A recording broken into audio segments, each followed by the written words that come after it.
केला की कोण आहे छत्रपती शिवाजी महाराज, तर उल्लेखच करताना सांगितलं गेलं गो ब्राह्मण प्रतिपालक. नाही आमचा विश्वास, आम्ही नाही म्हणत गो ब्राह्मण प्रतिपालक, टंके की चोट पे. याचा अर्थ आम्ही ब्राह्मणांना विरोध करतोय असा आहे का? अजिबात नाही. कारण उगाच बोलायचं आणि ब्राह्मणाला शिवी घालायची, हा जो एक नवा काहीतरी चुकीचा पायंडा पडतोय, याचे अजिबात समर्थन होऊ शकत नाही, कधीच होऊ शकत नाही.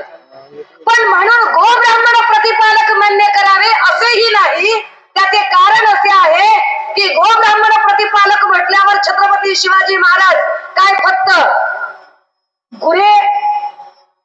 गुरे ढोरे गाई म्हशी किंवा ब्राह्मण यांचेच रक्षण करते होते का? नव्हे. छत्रपती शिवाजी महाराज हे बहुजन प्रतिपालक होते. या महाराष्ट्रातल्या 18 पगड जातींचे ते राज्य होते. या महाराष्ट्रातला सारी माळी कोळी तेली तांबोळी आतार कुंभार सुतार बागवान ज्या काही 18 पगड जाती आहेत, या 18 पगड जातीचा राजासारखं मान आणि मनासारखा राजा, ज्या राजांच्या बद्दल श्रीमंत योगी असा शब्द वापरला जातो. योगी श्रीमंत असू शकत नाही आणि श्रीमंत माणसाला योगी म्हटलं जात नाही, परंतु छत्रपती शिवाजी महाराजांच्या बद्दल हे दोन शब्द एकत्रित येतात. इतका अद्भुत अलौकिक संगम त्यांच्या ठाई असतो, हे जास्त महत्वाचे. छत्रपती शिवरायांच्या बद्दल किती गैरसमज करावे. छत्रपती शिवरायांचं पोर्ट्रेट रंगवताना काही लोकांनी शिवाजी महाराज म्हणजे जणू काही एकाच धर्माचे रक्षिता. नाही, छत्रपती शिवाजी महाराज कदाचित स्वतः म्हणजे ते धर्मनिरपेक्ष आहेत का याच्यावर पुन्हा विचार करावा लागेल. कारण धर्मनिरपेक्ष पेक्षा सर्वधर्म समभाव हा शब्द इथे जास्त योग्य ठरेल. कारण धर्मनिरपेक्ष असा शब्द जेव्हा घटनेमध्ये वापरला जातो तेव्हा धर्मनिरपेक्ष म्हणजे राजाला किंवा संस्थेला, राज्य संस्थेला, सरकारला स्वतःचा असा कोणताही धर्म असत नाही आणि ते इतरांच्या धार्मिक आयुष्यात कधीच ढवळाढवळ करत नाही. छत्रपती शिवरायांना मात्र स्वतःचा हिंदू धर्म आहे. छत्रपती शिवराय स्वतः हिंदू धर्माचे, पण स्वतः हिंदू धर्माचे म्हणून इतर धर्मीयांचा द्वेष केला पाहिजे अशा न्यायाचे ते निश्चितच नाहीये. छत्रपती शिवरायांनी सगळ्याच धर्मांचा आदर करण्याची भूमिका कायम ठेवली. आपल्याकडे जरा काहीतरी चुकतंय गणित. म्हणजे कडवा हिंदू असण्यासाठी कडवा मुस्लिम द्वेष्ट असलं पाहिजे हे एक नवं नरेटिव्ह सेट करण्याचा प्रयत्न केला जातो, किंवा कडवा हिंदू असण्यासाठी कडवा ख्रिश्चन किंवा बौद्ध द्वेष्ट असला पाहिजे असं एक नरेटिव्ह सेट केलं जातं. मी शिवतीर्थावरून बोलतानाही म्हटलं होतं आणि तेच पुन्हा सांगते की भगवद्गीता असेल किंवा 4 वेद असतील, ऋग्वेद, यजुर्वेद, सामवेद, अथर्ववेद, श्रुती असेल, स्मृती असेल, कुठल्याही अशा ग्रंथामध्ये अशी कुठलीही ओळ भाजपच्या कितीही विद्वान माणसाने एकदा आम्हाला वाचून दाखवावी की कट्टर हिंदू होण्यासाठी इतर धर्मांचा द्वेष केला पाहिजे. जर हे हिंदू धर्मातल्या कुठल्याच ग्रंथात लिहिलेलं नाही तर भाजप हे चुकीचे नरेटिव्ह का प्रस्थापित करते आणि छत्रपती शिवरायांना एका धर्माच्या चाकोरीत अडकवून छत्रपती शिवरायांचा इतर धर्मांच्या प्रती असणारी जी पालकत्वाची भावना आहे त्यापासून का वंचित ठेवते? मुळात छत्रपती शिवराय हे प्रायव्हेट लिमिटेड नाहीये. छत्रपती शिवराय हे 7 समुद्राच्या पलीकडे जाऊन विचार करणारे आहेत. दादा हो, छत्रपती शिवरायांची दृष्टी ही प्रचंड वैज्ञानिक दृष्टी. जसं मगाशी संचलन कर्त्याने सांगितलं की तुम्ही अमावस्येला अपशकुनी मानता, पण छत्रपती शिवरायांनी जेवढ्या म्हणून लढाया आणि चढाया केल्या त्या जास्तीत जास्त अमावस्येच्या दिवशी केल्या. असं जरा अजून पुढे जाऊया. आपल्याकडे मुहूर्ताचा फार नाद असतो. आपण सगळे मुहूर्त बघणारे लोक आहोत. मला त्यावर काही फार बोलायचं नाही, पण मला साधा प्रश्न तुम्हाला विचारायचा आहे. मला सांगा, कितीही डॉक्टरने सांगितलं, आता डॉक्टर्स आहेत त्यामुळे आता EDD येते, एक्सपेक्टेड डिलिव्हरी डेट येते, हे की नाही? एक्सपेक्टेड डिलिव्हरी डेट असली तरी सुद्धा तुमच्यापैकी कुणीतरी ठामपणे सांगू शकतं का की याच तारखेला इतक्या वाजून इतक्या मिनिटांनी इतक्या सेकंदांनी याच मुहूर्तावर माणूस जन्माला येणार आहे नाही सांगत. किंवा विकेट कधी जाणार आहे याची कुणी वेळ सांगतं का? मुहूर्त बघून विकेट जाते का कुणाची तरी? शुक्ल पक्ष, मध्याष्टमी वगैरे वगैरे असं काहीतरी असं काही करता येतं का? दादा हो, तुम्ही विचार करा, जर माणसाला जन्माला येण्यासाठी मुहूर्त बघितला जात नाही, मरताना मुहूर्त बघितला जात नाही, तर मधल्या काळातले मुहूर्त कशासाठी? किती सोपा विषय आहे ना. मला नाही वाटत की छत्रपती शिवाजी महाराजांनी असे मुहूर्त बघून लढाया केल्या असतील. किंबहुना छत्रपती शिवाजी महाराजांनी जेवढे काही गड किल्ले जिंकले, यातल्या एकही गड किल्ल्याची वास्तुशांती केली नाही, हेही तितकेच महत्वाचे. अर्थात महाराजांचा वैज्ञानिक दृष्टिकोन कधीतरी आपण समजून घेणार आहोत का, की महाराज काय पद्धतीने विचार करायचे किंवा काय पद्धतीने चालायचे? महाराजांच्या बद्दल किती गैरसमज असावे आणि काय पद्धतीने ते न्यावेत पुढे, ते गैरसमज पसरवताना वरवर चित्र असं दिसतं की छत्रपती शिवाजी महाराजांचे गौरवीकरण चालू आहे. पण ते गौरवीकरण बरोबर वाटते, जेव्हा ते संपूर्ण आपण उकल करून बघतो तेव्हा असं लक्षात येतं की हे गौरवीकरण नाहीये, हे एका अर्थाने महाराजांच्या चरित्रावर अन्याय करणारे आहे. उदाहरणार्थ, महाराजांच्या समोर लुटीचा माल सरदारांनी सादर केला. सगळ्या सरदारांनी लुटीचा माल सादर केला. लुटीचा माल सादर करत असताना त्यामध्ये एक सुभेदाराची सूनही सादर केली. सुभेदाराची सून महाराजांनी बघितली, महाराजांचं रक्त खवळलं. महाराजांनी विचारलं की हा काय प्रकार आहे? ते म्हणाले, महाराज आपल्याकडे प्रत्येक गोष्ट वाटून घेतली जाते, बघा आता हा लुटीचा माल आणलेला आहे आणि त्याच्यासोबत सुभेदाराची सून. महाराज म्हणाले, लेक माता सून बाळ कुणाचीही असो, ती सुरक्षितच असली पाहिजे. तिचे आपण आपली लेक बहीण म्हणून चोळी बांगडी करून पाठवणी केली पाहिजे. इथपर्यंत इतिहास बरोबर आहे. इथपर्यंत इतिहास नक्की बरोबर आहे की लुटीच्या मालामध्ये सुभेदारांची सूट आल्यानंतर सुभेदाराच्या सुनेची लेक माता म्हणून, आपली बहीण लेक म्हणून चोळी बांगडीने तिची पाठवणी करून देणं हे बरोबर आहे. पण पुढे इतिहास कसा जोडला बघा. संघी मानसिकता काय असते. पुढे इतिहास जोडताना महाराजांच्या तोंडी काही वाक्य घालण्याचा प्रयत्न केला. काय प्रयत्न? महाराज तिला बघून म्हणाले, अशाच असत्या आमच्या माता सुंदर रूपवती, आम्ही ही बघ सुंदर असतो बदले छत्रपती. काय अर्थ आहे याचा? अशाच असत्या आमच्या माता म्हणजे आमच्या आई साहेब जर तुमच्या इतक्या सुंदर असत्या तर आम्ही असेच सुंदर दिसलो असतो. माय मावल्यांनो, जरा विचार करा. अरे जगातलं असं कोणतं लेकरू असेल ज्या लेकराला स्वतःची आई सुंदर दिसत नाही, ज्या लेकराला स्वतःची आई कुरूप वाटते आणि इतरांची आई सुंदर दिसते?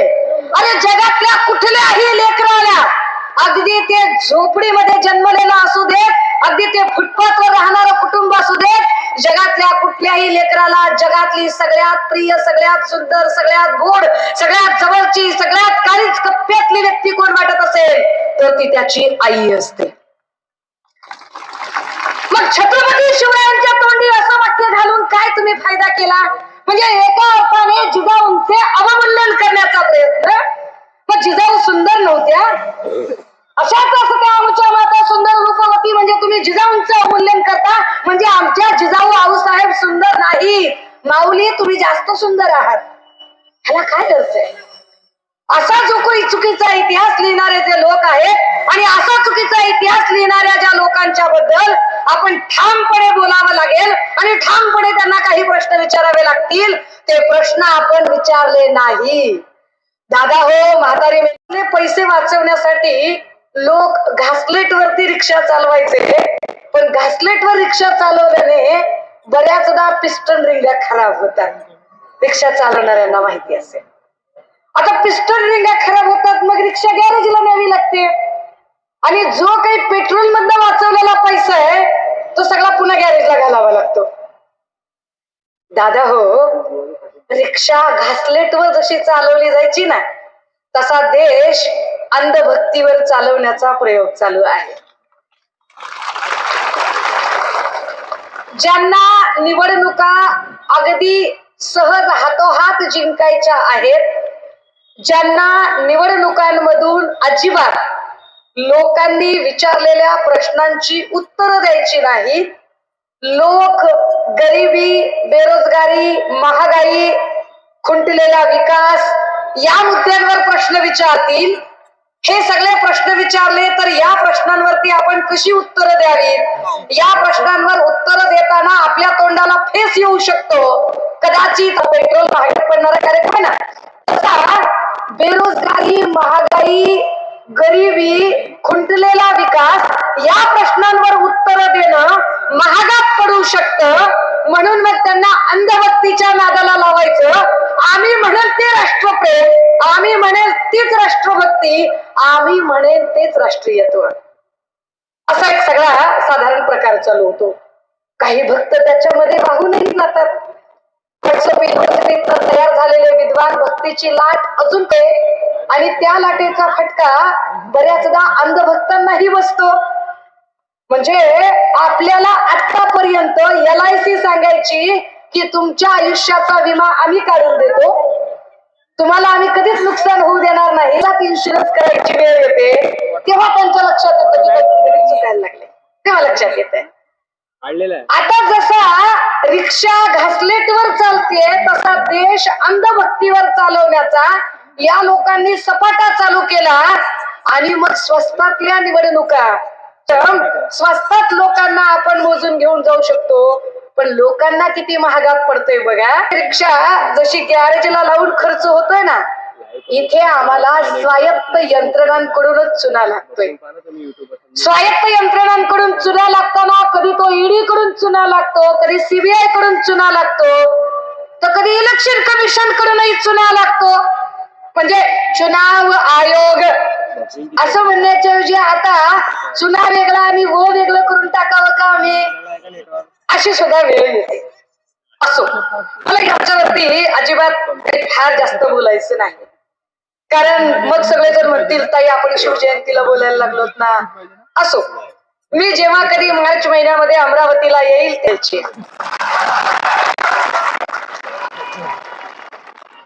आता नवनीत हक्कावरून पुन्हा एकदा आठवलं मला, माझी सभा आणि माझ्यापर्यंत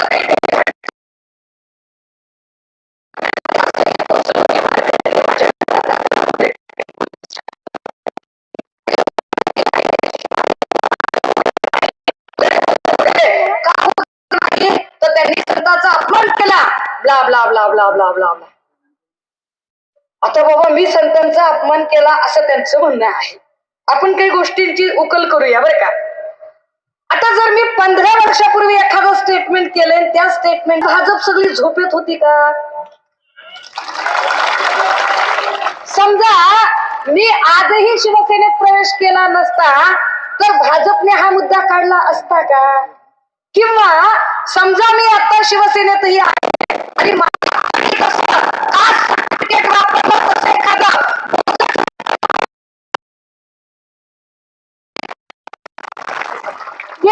लोकांना वाटतं की आता काय बोलायचं, तर चला बाबा बाई धर्मविरोधी आहे म्हणून बोलायचं. बर, आम्ही अपमान केला. अच्छा, मग आता हे जे सगळे तक्रार करणारे होते, म्हणजे इथे विद्वत सभेत पण त्यांचे काही खबरे बसलेले असू शकतात, खबऱ्यांनी त्यांच्यापर्यंत शब्द न शब्द पोहोचवावा आपली विनंती असेल. आपल्याला मागे पुढे बोलायची सवय नाही. आता त्या खबऱ्यांनी पोहोचवताना आणि तिकडे त्या सगळ्या मंडळींनी ऐकताना जरा डोकं शांतीत काय बोलल्या स्टेटमेंट तुम्ही दाखवता, त्याऐवजी तुमच्या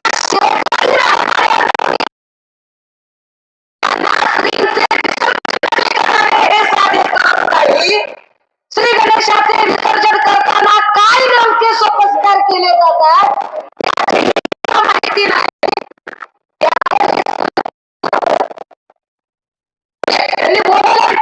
वैयक्तपणे बडबडत होता तेव्हा हे जे पोलीस स्टेशनला तक्रार करायला गेले, जे मोहन भागवत संप्रदायाचे धारकरी आहेत, या धारकऱ्यांना तेव्हा पण काही आपले तर काही अनुभव कुठला नाही बरं की जावं आपण आणि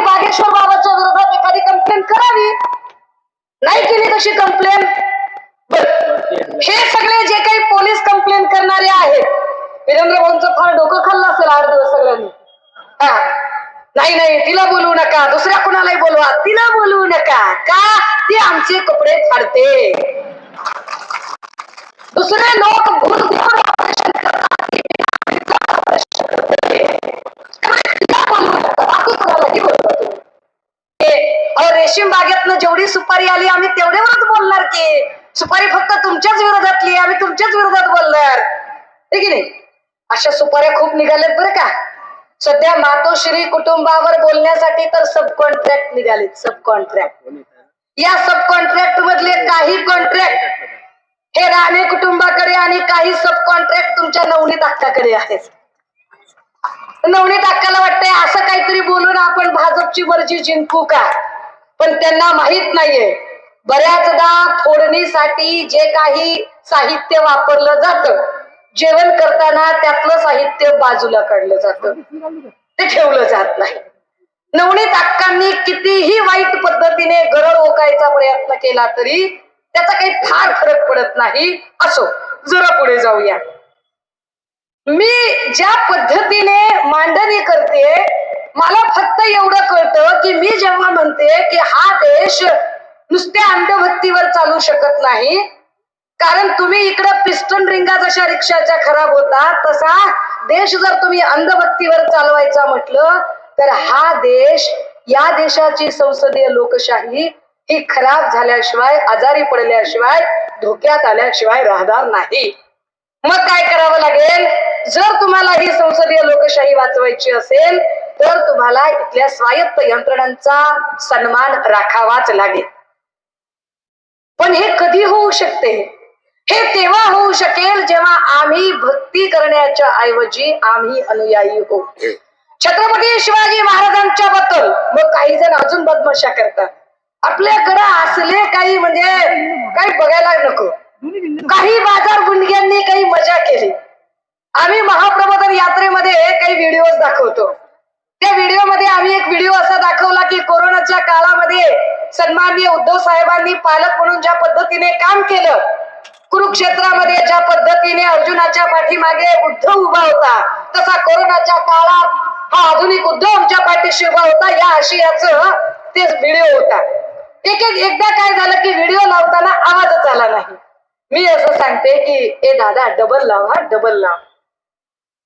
तोच व्हिडिओ हातात घेतला, त्याच्यातला आवाज फक्त बंद केला आणि मागून सांगितलं जातं, बघा बघा सुषमा अंधारे काय करत आहे. सुषमा अंधारेंनी तिकडे स्क्रीनवर जेव्हा श्रीकृष्ण दिसत आहे तेव्हा सुषमा अंधारेंनी तो सगळा व्हिडिओच बंद पाडला. काय नाटक आहे, काय नाटक आहे. एकदा असं झालं की आम्ही बोलायला उभे राहिलो आणि जशा तुम्ही घोषणा देताय, फटाके, आतिषबाजी असं सगळं चालू होतं आणि घोषणा काही थांबतच नव्हत्या, वारंवार घोषणा चालू होत्या. मी असा सहज डोक्याला हात लावला. लगेच बाजार गुंड्या भक्तांनी सुरू केलं. छत्रपती शिवरायांच्या नावाने घोषणा देताना बाईने डोक्याला हात लावला. अरे काय धंदा आहे? अरे जरा तरी समजून घ्या. किती लोकांमध्ये गैरसमज निर्माण कराल. मला वाटतं मी भक्त नाहीये, मी अनुयायी आहे. कारण भक्तांमध्ये आणि अनुयायांमध्ये जरा फरक असतो. महापुरुषांचा एकदा नैसर्गिकपणे मृत्यू होतो, दुसऱ्यांदा जेव्हा भक्त अंधभक्ती करत राहतात तेव्हा दुसऱ्यांदा होतो. महापुरुषांना चिरकाल, चिरंतन अमर करायचे असेल तर भक्ती करून नाही, तर त्यांचा अनुयायी म्हणून विचार पेरणे जास्त महत्वाचे असते, असं मानणाऱ्यांपैकी मी आहे. मला वाटतं महापुरुषांचा तो विचार प्रत्येकाच्या धमन्या धमन्यातनं वाहता राहिला पाहिजे आणि तो विचार पेरण्यासाठी प्रत्येकाने प्रयत्न केले पाहिजे.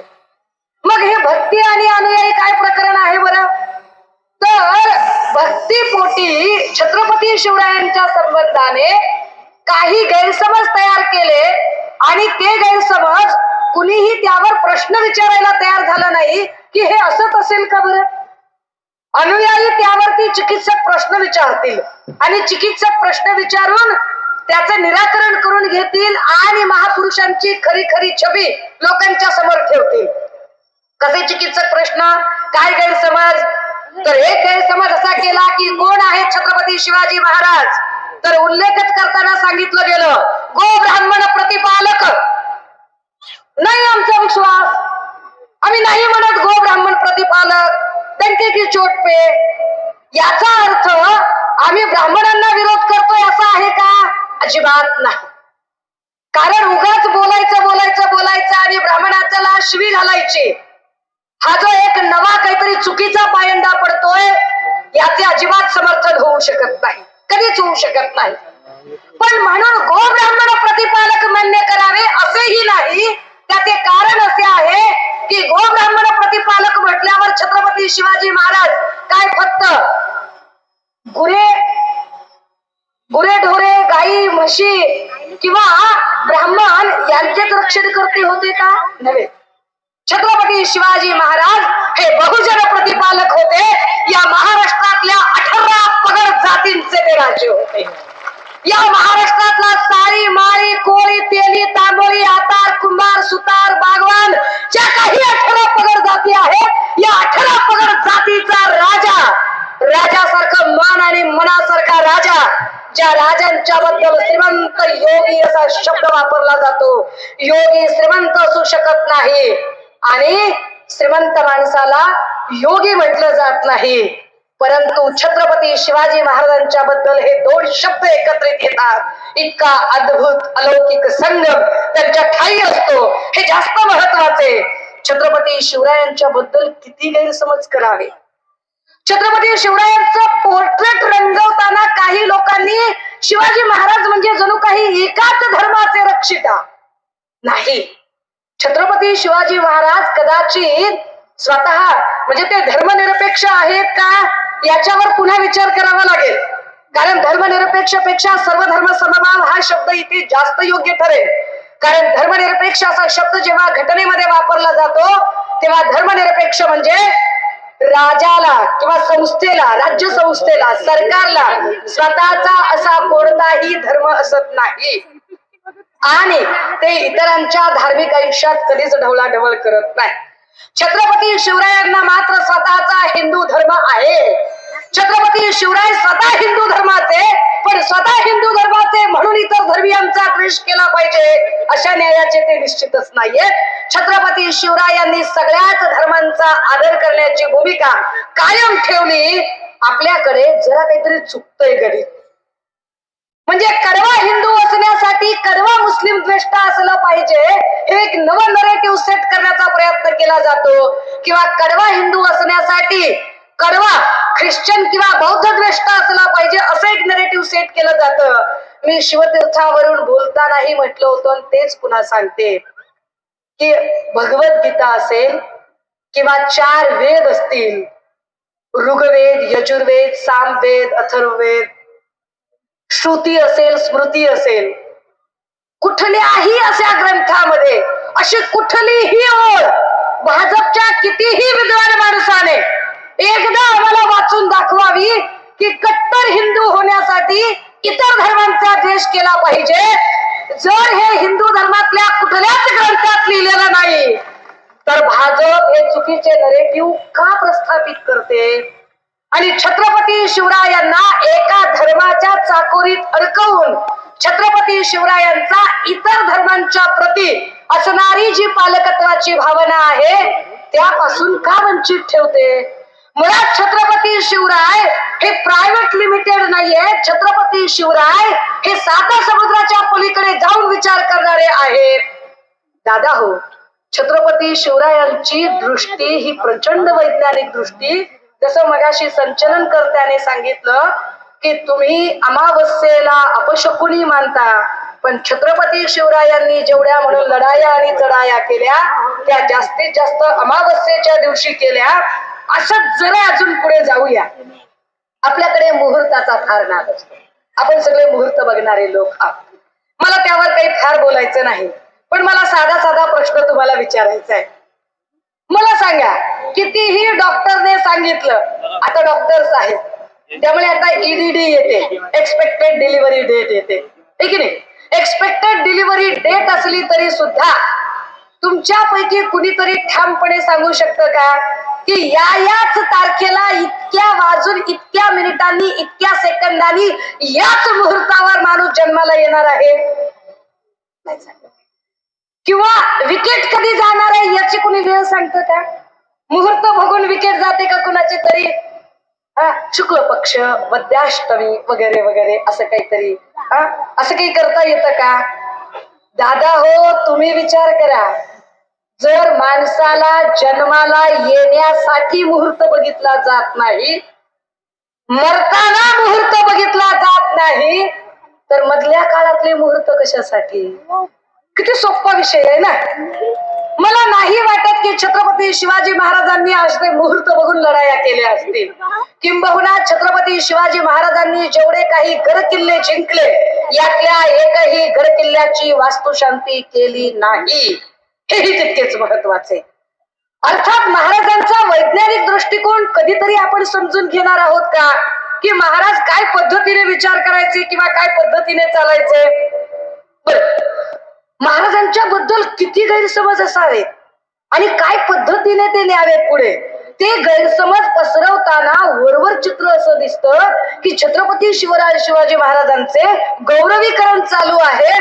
पण ते गौरवीकरण बरोबर वाटते, जेव्हा ते संपूर्ण आपण उकल करून बघतो तेव्हा असं लक्षात येतं की हे गौरवीकरण नाहीये, हे एका अर्थाने महाराजांच्या चरित्रावर अन्याय करणारे आहे. उदाहरणार्थ, महाराजांच्या समोर लुटीचा माल सरदारांनी सादर केला. सगळ्या सरदारांनी लुटीचा माल सादर केला. लुटीचा माल सादर करत असताना त्यामध्ये एक सुभेदाराची सूनही सादर केली. सुभेदाराची सून महाराजांनी बघितली, महाराजांचं रक्त खवळलं. महाराजांनी विचारलं की हा काय प्रकार आहे? ते म्हणाले, महाराज आपल्याकडे प्रत्येक गोष्ट वाटून घेतली जाते, बघा आता हा लुटीचा माल आणलेला आहे आणि त्याच्यासोबत सुभेदाराची सून. महाराज म्हणाले, लेक माता सून बाळ कुणाचीही असो, ती सुरक्षितच असली पाहिजे. तिचे आपण आपली लेक बहीण म्हणून चोळी बांगडी करून पाठवणी केली पाहिजे. इथपर्यंत इतिहास बरोबर आहे. इथपर्यंत इतिहास नक्की बरोबर आहे की लुटीच्या मालामध्ये सुभेदारांची सून आल्यानंतर सुभेदाराच्या सुनेची लेक माता म्हणून, आपली बहीण लेक म्हणून चोळी बांधणीने तिची पाठवणी करून देणं हे बरोबर आहे. पण पुढे इतिहास कसा जोडला बघा. संघी मानसिकता काय असते. पुढे इतिहास जोडताना महाराजांच्या तोंडी काही वाक्य घालण्याचा प्रयत्न केला. काय प्रयत्न? महाराज तिला बघून म्हणाले, अशाच असत्या आमच्या माता सुंदर रूपवती, आम्ही ही बघ सुंदर असतो बदले छत्रपती. काय अर्थ आहे याचा? अशाच असत्या आमच्या माता म्हणजे आमच्या आई साहेब जर तुमच्या इतक्या सुंदर असत्या तर आम्ही असेच सुंदर दिसलो असतो. माय मावल्यांनो, जरा विचार करा. अरे जगातलं असं कोणतं लेकरू असेल ज्या लेकराला स्वतःची आई सुंदर दिसत नाही, ज्या लेकराला स्वतःची आई कुरूप वाटते आणि इतरांची आई सुंदर दिसते? अरे जगातल्या कुठल्याही लेकराला, अगदी ते झोपडीमध्ये जन्मलेला असू देत, अगदी ते फुटपाथवर राहणारं कुटुंब असू देत, जगातल्या कुठल्याही लेकराला जगातली सगळ्यात प्रिय, सगळ्यात सुंदर, सगळ्यात गोड, सगळ्यात जवळची, सगळ्यात काळीच कप्प्यातली व्यक्ती कोण वाटत असेल तर ती त्याची आई असते. मग छत्रपती शिवरायांच्या तोंडी असं वाक्य घालून काय तुम्ही फायदा केला? म्हणजे एका अर्थाने जिजाऊंचे अवमूल्यन करण्याचा प्रयत्न. मग जिजाऊ सुंदर नव्हत्या? अशाच असत्या आमच्या माता सुंदर रूपवती म्हणजे तुम्ही जिजाऊंचं अवमूल्यन करता, म्हणजे आमच्या जिजाऊ आऊसाहेब सुंदर नाही. माऊली तुम्ही जास्त सुंदर आहात. ह्याला काय अर्थ आहे? असा जो काही चुकीचा इतिहास लिहिणारे जे लोक आहेत आणि असा चुकीचा इतिहास लिहिणाऱ्या ज्या लोकांच्या बद्दल आपण ठामपणे बोलावं लागेल आणि ठामपणे त्यांना काही प्रश्न विचारावे लागतील. ते प्रश्न आपण विचारले नाही. दादा हो, म्हातारी मेले